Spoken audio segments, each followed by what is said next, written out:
Boa noite a todos. Estamos felizes com este encontro no Centro Espírita Irmã Sheila, a oportunidade de nos reencontrarmos, os trabalhadores desta casa, conosco, e nem que seja pelo meio virtual, não é mesmo? Então, nós hoje vamos conhecer algumas das encarnações do Espírito Emmanuel, conhecido por todos nós por ser o mentor espiritual do nosso querido médium Chico Xavier. Nós vamos aqui definir a trajetória evolutiva desse espírito, que é muito marcante.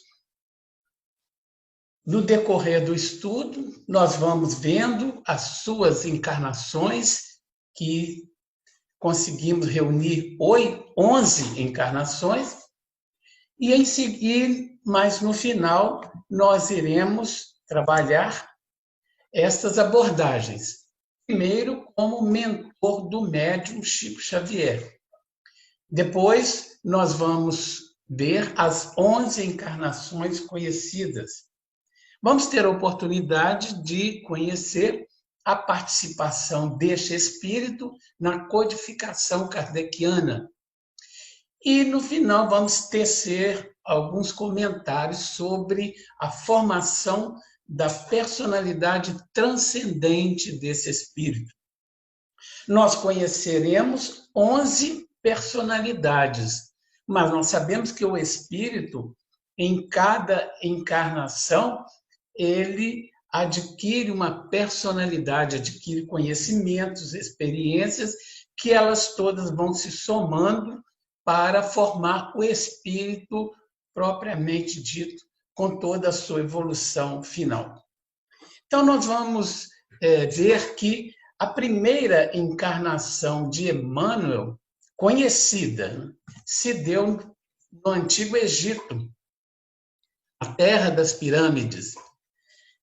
E foi lá que ele nos trouxe essa informação através deste livro, Semíramis, a rainha da Síria e da Babilônia. Este livro foi escrito por Camilo Chaves. E para que nós possamos entender, Camilo Chaves foi uma personalidade importantíssima no meio espírita e foi amigo do Chico Xavier. Conviveu com ele nas intimidades dos seus relacionamentos fraternais. E ele, então, escreveu este livro, dentre vários outros, mas este livro é um romance histórico sobre esta rainha, Semíramis. E aí, neste livro, ele se refere à primeira personalidade de Emmanuel. Camilo Chaves foi um escritor muito pródigo, aliás, um espírito também bastante iluminado. Ele, aos 9 anos de idade, foi para Roma, foi levado pelo bispo de Goiás para estudar no Vaticano. E lá ele se formou em teologia, em filosofia, mas ele não seguiu a carreira sacerdotal. Voltou para o Brasil, aqui se tornou espírita, e ele foi, antes de se tornar espírita, foi advogado, fazendeiro, foi político, foi deputado, foi senador, teve vários cargos, e quando assumiu a doutrina espírita, se dedicou integralmente ao espiritismo. Foi presidente da União Espírita Mineira e fundou vários centros espíritas na sua época e conviveu com o Chico durante muitos anos. Então, este livro é interessante, que nos narra a primeira encarnação do médium, do mentor do médium, Chico Xavier, do nosso Emmanuel. E aí ele aparece como Simas, foi no século IX a.C. Simas foi grão-sacerdote do templo de Amon-Ra, na antiga cidade egípcia de Tebas. Foi reitor da escola de Tanis e pai da futura rainha Samuramá-Semiramis, do Império da Síria, da Babilônia, do Sumer e do Acádio. Então, nós já vemos aí o Espírito Emmanuel já bastante adiantado na sua evolução. Neste caso aí, assumindo um papel de grão-sacerdote, que era o sacerdote responsável pelo templo de Amon-Ra daquela época.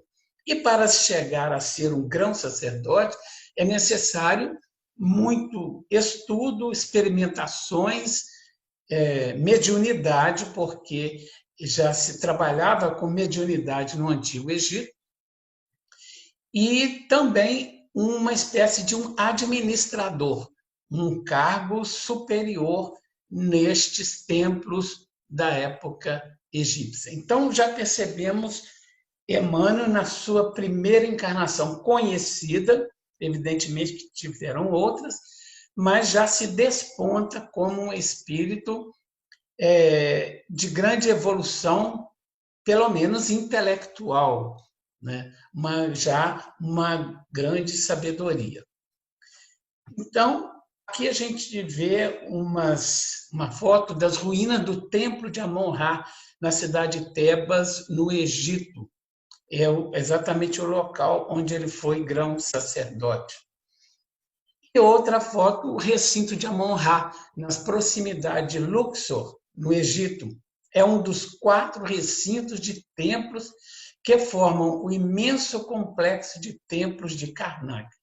Era dedicado ao principal deus da tríade tebana, Amon, na sua forma de Amon-Ra. Partimos para a segunda encarnação conhecida deste espírito, na personalidade de Públio Lentulus Cornélius Sura. Sura está grafado porque para diferenciar do próximo Públio Lentulus Cornélius que iremos conhecer. Então, Sura, Públio Lentulus Cornélius Sura, ele foi nomeado pelo Senado romano como cônsul e administrava a cidade e o exército. O cônsul romano desta época, ele era considerado como parte do que hoje poderemos comparar como um poder executivo. Ele era um administrador. Na encarnação anterior, o vimos como administrador, mas também sacerdote. Aqui ele está mesmo no comando administrativo de uma cidade, e a cidade mais importante daquela época, que era Roma. Ele foi contemporâneo de Júlio César, do imperador Júlio César, e foi amigo de Cícero. Cícero foi considerado o maior orador da antiguidade. E esse espírito, na época, envolve-se em uma conspiração para derrubar o imperador Júlio César. E a conspiração falhou e ele foi condenado à morte no ano de 63 a.C. Vemos aí um espírito ainda preocupado com as questões mundanas, com o poder temporal. Nessa imagem, nós vemos as ruínas do Fórum de Roma, local onde este cônsul romano trabalhou. Temos agora uma imagem de Cícero, uma fala extraída do seu biógrafo. Ele diz o seguinte: Cícero levou os conspiradores até o Tuliano, a notória prisão romana, onde foram todos estrangulados. O próprio Cícero acompanhou o antigo cônsul Públio Cornélio Lentulus Sura, um dos conspiradores até lá. Então, essa é uma fala do biógrafo deste grande orador.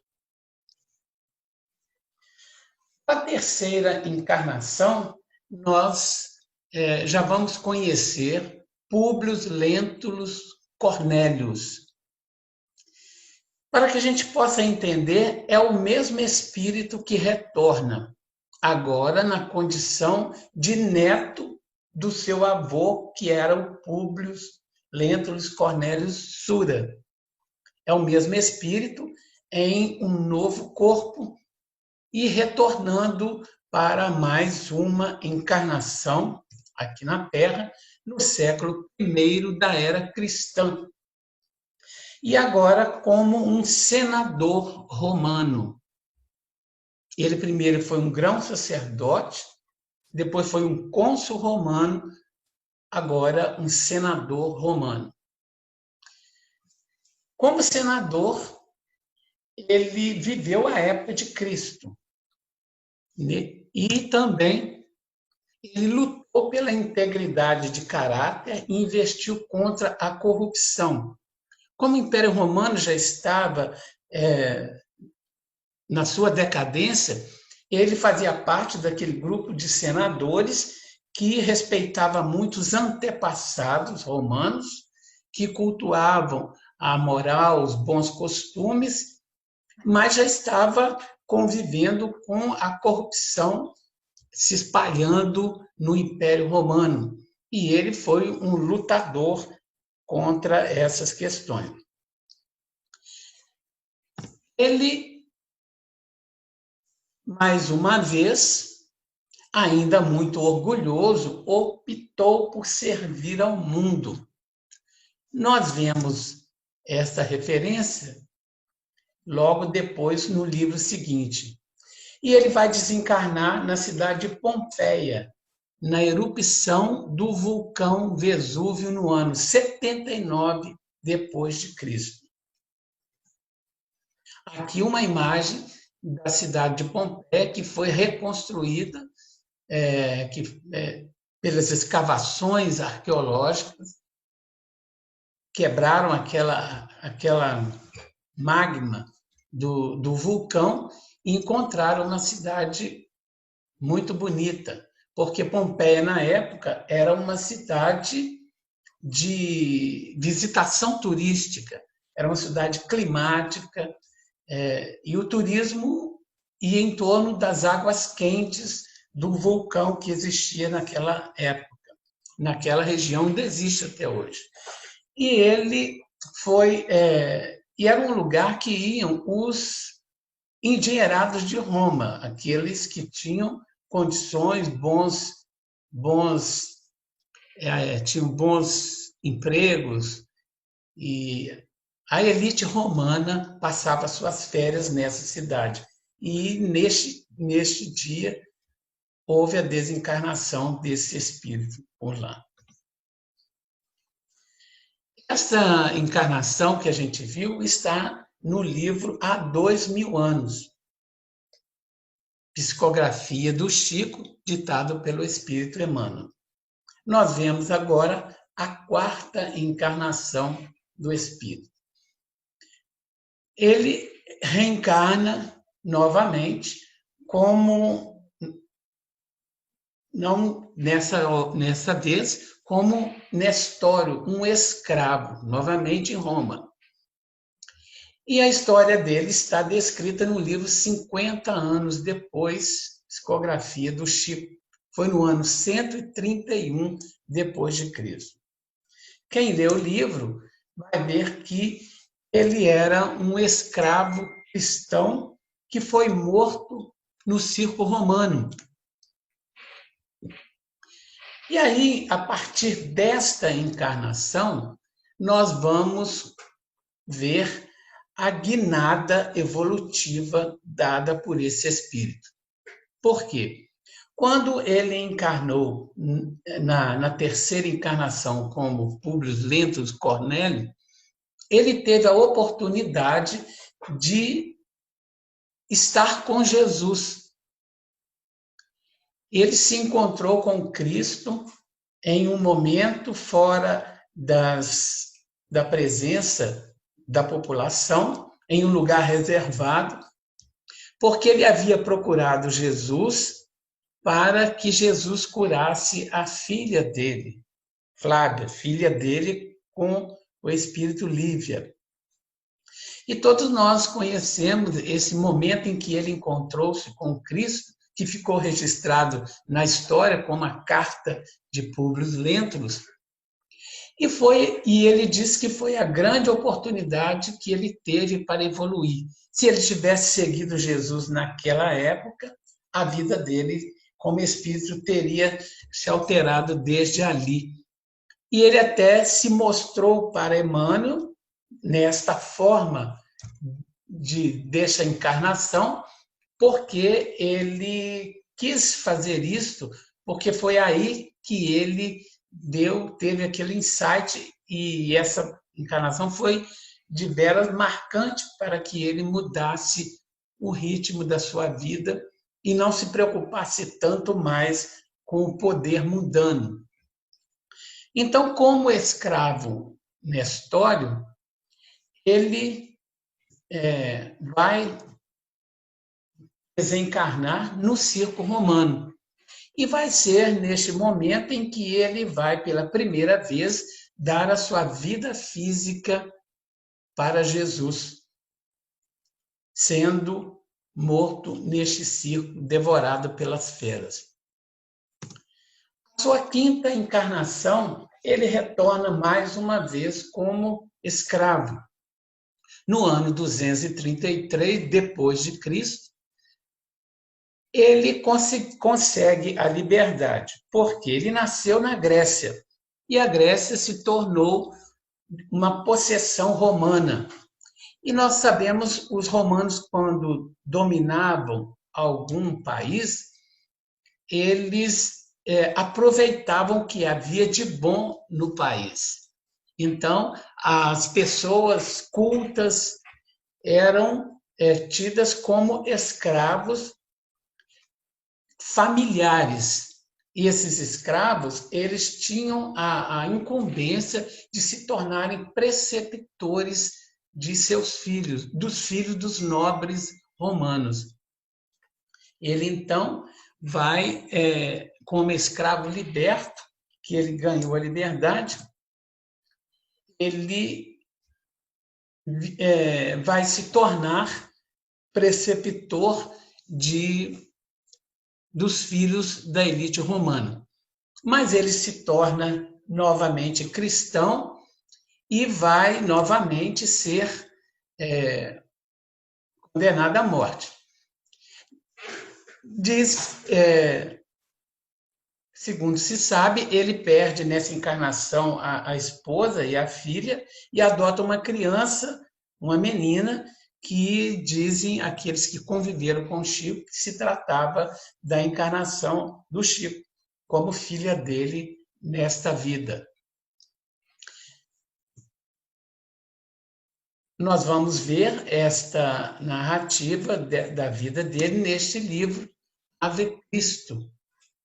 Então, este ciclo de livros, Semíramis, há 2000 anos, 50 anos depois, e Ave Cristo, estão retratando as 5 personalidades de Emmanuel. Vamos para mais uma. Desta vez, São Remígio, a sexta encarnação. São Remígio foi um sacerdote católico, foi um bispo, chegou ao bispado, e ele foi canonizado pela Igreja como São Remígio. Foi bispo da cidade de Reims, na França, e ele vai reencarnar na cidade de Lyon, a mesma que nasceu Allan Kardec. Aí a gente vê à esquerda uma imagem da cidade de Lyon atualmente, e à minha direita o bispo São Remígio, um afresco de uma catedral de Roma. São Remígio, ele foi considerado um bispo muito bondoso, um sacerdote muito bom, muito culto e que ajudou muitas pessoas.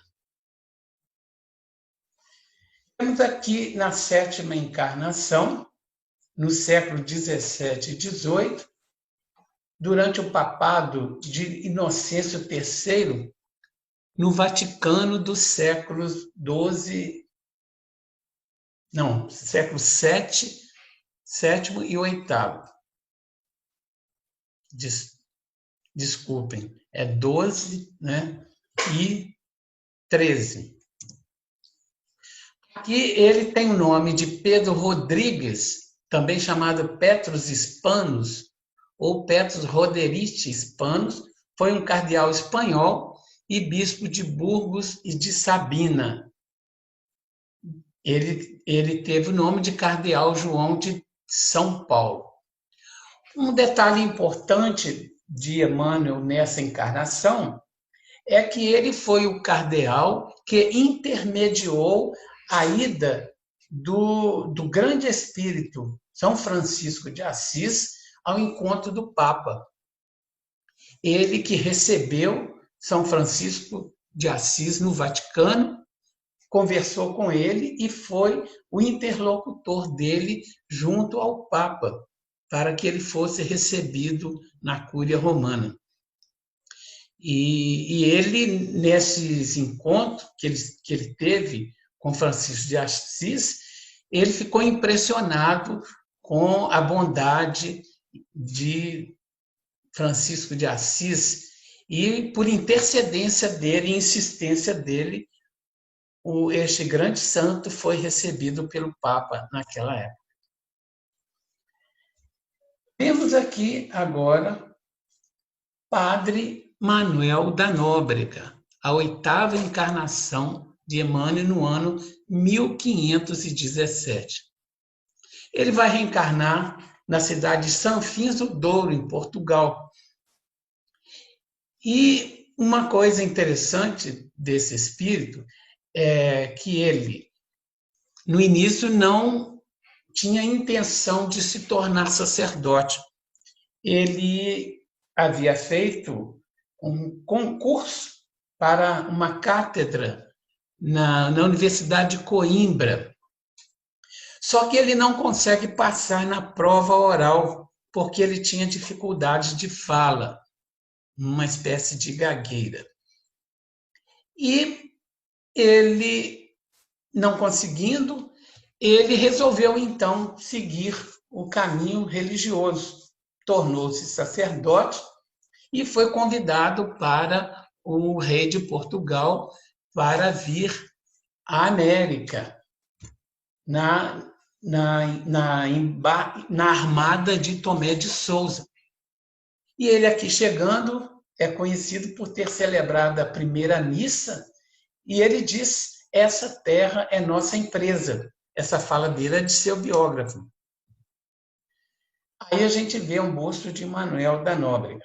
É interessante que ele chega ao Brasil e logo se apaixona pelo país e diz que ali seria, né, a obra dele. Então, ele, como sacerdote, ali trabalhou e continuou conosco aqui no Brasil. Nós vamos vê-lo novamente no Brasil em uma encarnação lá na frente. A nona encarnação dele foi no ano 1613, novamente como sacerdote, Padre Damião. Foi vigário de Ávila, na Espanha, e desencarna em Paris. Foi caridoso e foi humilde. Olha só, este sacerdote, mais uma vez, reencarna em um país de língua latina. É bom a gente ir atentando com isso. Esse personagem é retratado na obra Renúncia, livro psicografado pelo Chico, também ditado pelo Emmanuel. Livro belíssimo, romance digno de ser lido por todos nós. Nós partimos para a 10ª encarnação de Emmanuel, desta vez como, novamente, Jean-Jacques Tourville, um sacerdote católico, no século XVIII. E interessante, mais uma vez, como educador da nobreza. Ele residia no norte da França e refugia-se na Espanha, escapando da ferocidade oriunda da Revolução Francesa, que ocorreu em 1789. Ele era educador da nobreza, e a nobreza da França, naquela época, estava sendo quase toda guilhotinada. A Revolução Francesa, ela começa com a insurgência do povo e, estimulados por oradores inflamados, o povo derruba a chamada prisão política da Bastilha, libertando todos que estavam lá, e eles se voltam contra os nobres franceses. E muitos deles tiveram que fugir e a grande maioria morreu mesmo, assassinado na Revolução Francesa, no chamado período do terror, que depois de assassinar os nobres, começou a matar também os próprios partidários da Revolução. Se criaram dois partidos, né? E, inclusive, até hoje, essa celeuma se estica. A noção de esquerda e de direita adveio aí da Revolução Francesa.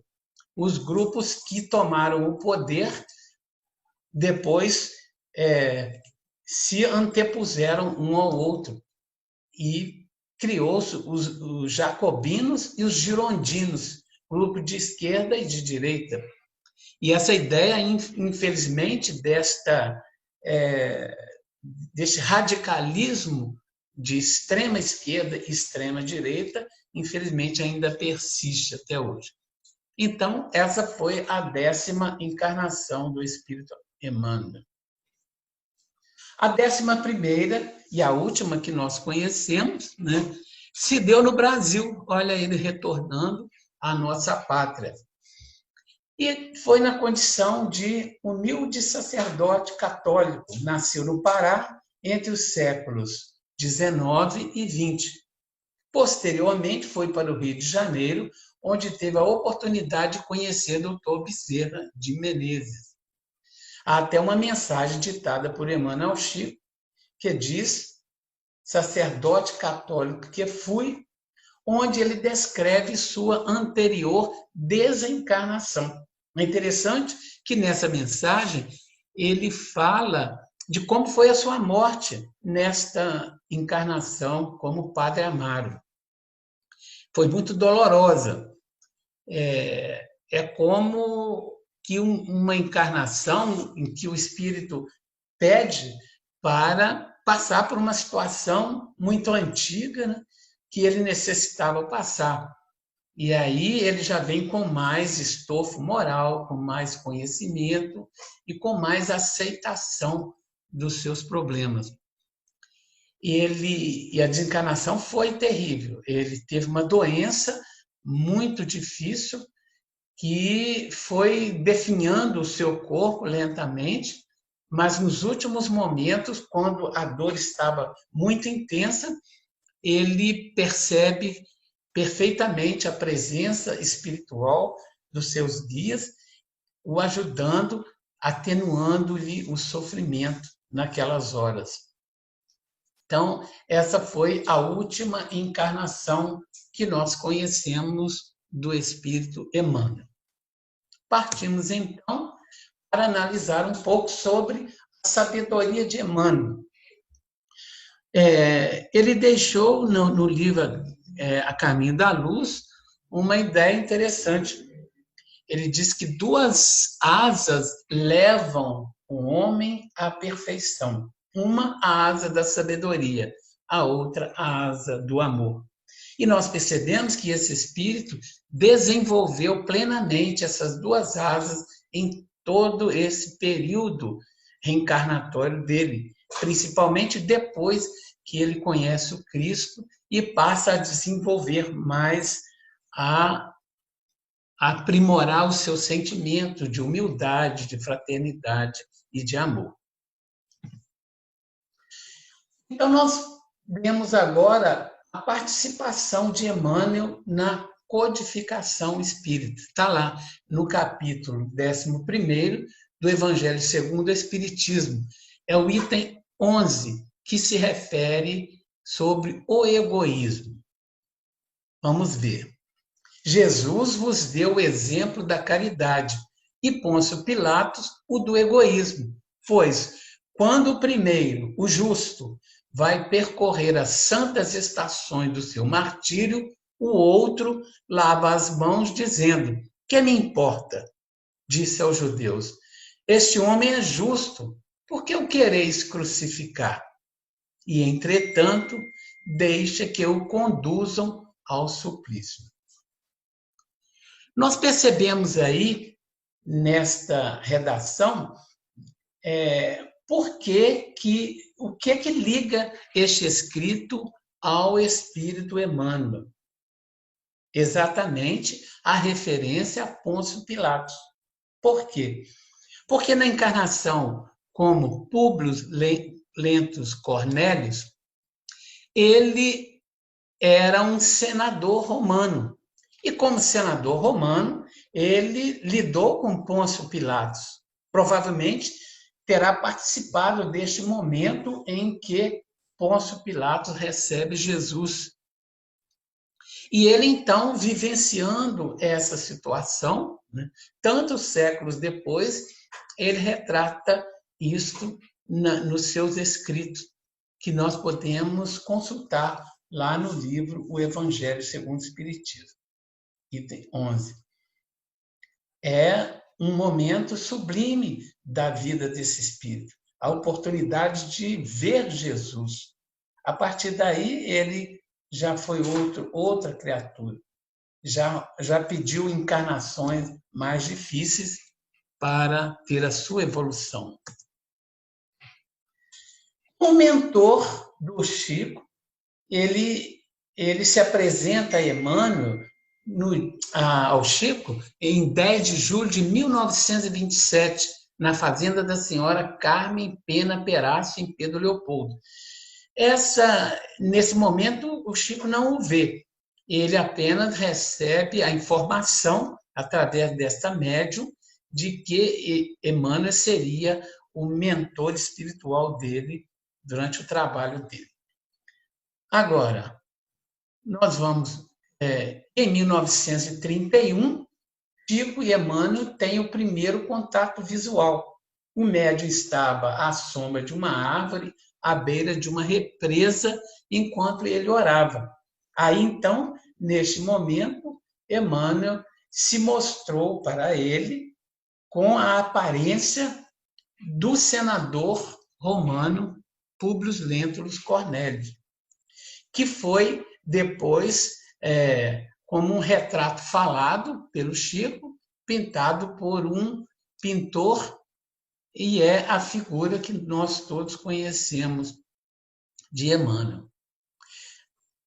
Para nós aferirmos bem a personalidade desse espírito, formada através de encarnações sérias, trabalhadas e bem direcionadas, porque nós vemos que ele faz uma série de encarnações em países de língua latina e principalmente depois que ele teve as encarnações como administradores voltado para o mundo, ele faz a sua presença em encarnações direcionadas ao desenvolvimento do sentimento religioso, quase todas como sacerdote romano. Ali ele desenvolve a humildade, o sentimento de fraternidade e a sua religiosidade, né? A gente percebe como Emmanuel evolui nessas situações. Mas, além dessa humildade, desta afabilidade, nós podemos perceber que é uma personalidade forte. E a gente percebe isso no encontro que ele tem com o Chico, nesse momento. Aí nós vamos perceber o tom da personalidade de Emmanuel. porque o Chico faz umas perguntas a ele e ele responde. Vamos ver as perguntas. Está mesmo disposto a trabalhar na mediunidade? Perguntou Emmanuel ao Chico. Sim, se os bons espíritos não me abandonarem. Você não será desamparado, mas para isso é preciso que trabalhe, estude e se esforce no bem. O senhor acha que eu estou em condições de aceitar o compromisso? Perfeitamente, desde que respeite os 3 pontos básicos para o serviço. Qual o primeiro ponto? Disciplina. E o segundo ponto? Disciplina. E o terceiro? Disciplina, é claro. Temos algo a realizar. 30 livros para começar. Percebemos aí o tom de uma personalidade marcante, forte, disciplinada, humilde, boa, mas de grande vigor. Uma personalidade mesmo de excelência. E, antes de nós encerrarmos, nós podemos ver este lado amigo, fraterno de Emmanuel. Podemos ver aqui, neste momento, quando nós vamos analisar uma poesia que Emmanuel enviou pela psicografia do Chico para a sobrinha dele, Nelma Xavier Pena, filha da sua irmã Carmosina Xavier, que é esta jovem. Esta jovem, ela se casou e 6 meses depois de casada, ela contraiu uma doença cardíaca muito forte, que a jogou na cama, literalmente. E a doença não tinha solução. O tempo foi passando e ela foi só piorando. O Chico saía de Uberaba, nessa época, ia a Pedro Leopoldo visitá-la várias vezes, e ele saía condoído do sofrimento dela, apesar de que ele afirmava que ela era um espírito bastante resignado e que muitas vezes as pessoas iam para ajudá-la e saíam mais ajudadas do que ela, devido à sua conformação, à sua resignação, à sua bondade. Mas ela um dia fez um pedido ao Chico. Pediu que o Emmanuel fizesse para ela uma poesia para que ela pudesse decorar e recitar nos seus últimos momentos de vida sobre a Terra, que ela sabia já está se aproximando. Então, o Chico, em homenagem a ela, elaborou a poesia da Oração da Filha de Deus. Nós vamos ler aqui. Meu Deus, deponho aos teus pés meu vestido de noivado, meus prazeres do passado e as rosas do meu jardim. Pois agora, Pai querido, somente vibra em meu peito teu amor santo e perfeito, teu amor puro e sem fim. Ah, meu Pai, guarda contigo teu cofre de arminho e ouro, onde eu guardava o tesouro que me deste ao coração. Entrego-te as minhas horas, meus sonhos e meus castelos, meus anseios mais singelos, minhas capas de ilusão. Em troca, meu Pai, concede, agora que me levanto, que a lã do Cordeiro Santo me agasalhe o coração. Que eu calce a sandália pobre para a grande caminhada, que me conduza à morada da paz e da redenção. Então, meus amigos,